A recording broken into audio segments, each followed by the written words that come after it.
Hi, I'm Ken, And I'm Barbara. and we are West Coast Cruisers. We love cruising, it's our favorite thing to do. We're West Coast Cruisers, we're here to share the fun with you. Hello, West Coast Cruisers. We are very excited because in 2 weeks, count 'em 2, we will be embarking on the Majestic Princess for a 7-day cruise along the Mexican coast. We've taken this cruise on many other ships many times before. It stops at the standard Mexican ports of Cabo San Lucas, Mazatlan, and Puerto Vallarta. Since our main purpose in cruising is to enjoy the floating resort that is our ship, and we've been to these ports so many times before, I doubt we will even get off at the ports. Yes, we will. We have to buy some more Mexican vanilla. I forgot about that. That's right. We need to replenish our supply. In any case, we have never sailed on the Majestic Princess before, so I'm really looking forward to it. The standard cabin type that we book is an ocean view room with a picture window. The least expensive cabin is an inside cabin, but we go one step higher in price because someone wants to know if it's day or night outside. I like to know if it's day or night outside. On this particular cruise, we booked a mini suite, only because we got a smoking deal that was too good to pass up. So this cruise will really be special for us. From the pictures I've seen, the Majestic Princess is a large, beautiful, and elegant ship. I'd like to call it Belligan. Can I invent that word, Belligan? No. I can't. All right. We cruised on the Royal Princess in January of 2020, which I believe is similar to the Majestic, but not quite as large. Also, the Majestic Princess has some spaces on it which are quite different from other princess ships. We'll be taking videos and pictures while we're on the ship, and we'll share these along with our reviews of the ship when we get back from our cruise.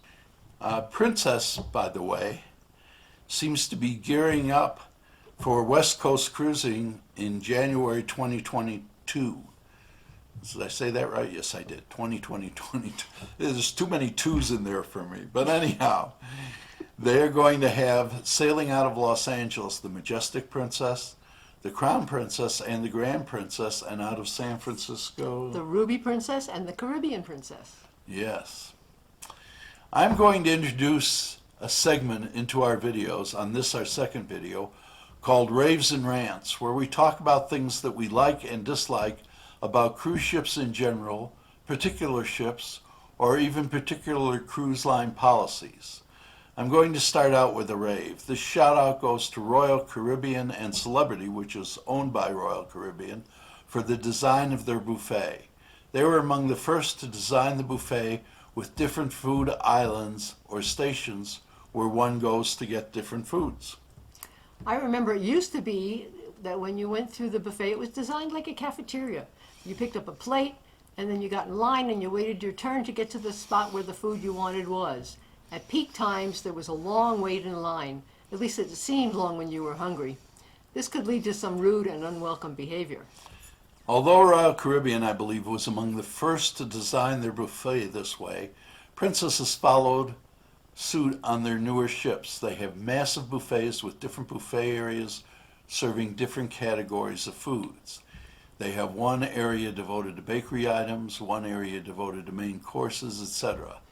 Although Holland America uses a modified version of the cafeteria design approach to their buffet, they have always had the policy of crew serving you at the buffet instead of self-serve, a policy I really like.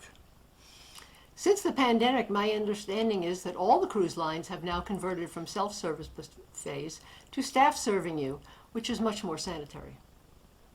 Now for my rant on this same subject. My rant is reserved for the buffet on Carnival Panorama. It is one of the worst designed cruise buffets I've ever encountered. It is small, limited choices, and just not a good experience. It is almost as if they did not want to put a buffet on the ship and did it out of anger, as if to say, there, you have a buffet. Are you happy now?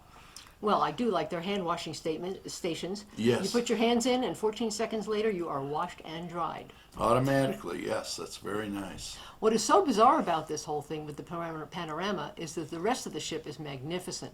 We really enjoyed the panorama, and we recommended it to friends. This is true. The Panorama is a wonderful ship, and I love it. Just not the buffet. This is what makes it more odd. The rest of the ship is well designed, well thought out, and emphasizes the Carnival brand motto of the fun ship. If you're thinking about booking on the Panorama, do not let the buffet stop you. The other dining venues are terrific. We have rebooked on the Panorama for January of 2022.